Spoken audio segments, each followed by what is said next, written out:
Hi అండి, అందరూ ఎలా ఉన్నారు? బాగున్నారా? ఇది వచ్చి ఏలూరులో ఫ్రెండ్ వాళ్ళ ఇంటికి వెళ్తున్నాము. అయితే వీడియో ఎందుకు తీసానంటే రోడ్డు పక్కన చెట్లు వేయడం వల్ల చల్లదనానికి అక్కడ ఉంచున్నాను అనమాట. కొంచెంసేపు వెయిటింగ్ అయితే ఇక్కడ మొక్కల్ని మీకు చూపిస్తున్నాను. క్రోటస్ మొక్కలు ఎంత బాగా పెట్టారు చూడండి. దీనికి పచ్చిమిరకాయలు పూలు వస్తాయి, అలా పూలు వచ్చినాయి. ఎంత సరదాగా అనిపించిందంటే మండి ఎండలో కొంచెం చల్లదనానికి వృక్షో రక్షితి రక్షితాం అంటారు కదా, చెట్లు వేస్తే అవి చల్లదనాన్ని మనకి ఇస్తాయని చెప్పి సరే వాళ్ళ ఇంటికి వచ్చిన తర్వాత ఇక్కడ మామిడి చెట్టు ఉంది. మామిడికైతే ఇవి సువర్ణరేఖ, కొంచెం ఎర్రగాను కొంచెం పచ్చగా ఉంటాయి కదా, ఆ కాయలు కనిపిస్తున్నాయి కదండి. చెట్టు ఉంది, ఇది ఆర్గానిక్, ఎరువు లేకుండా పండిస్తారు. ఇది మా ఫ్రెండ్ శ్రీవల్లి మామిడికాయకి వద్దామని ఎగురుతుంది, అయితే అది అందలేదు. నాకైతే నవ్వు వచ్చింది. చివరికి మామిడికాయ టేస్ట్ చేయమని మా ఫ్రెండ్ తీసుకొచ్చేస్తే ఇద్దరం తీసుకున్నాము.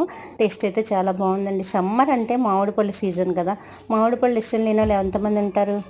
మామిడి పళ్ళు ఇష్టమైన వాళ్ళు ఉంటారు కాబట్టి టేస్ట్ అయితే సూపర్ ఉంది. ఇప్పటికీ బాయ్ అండి.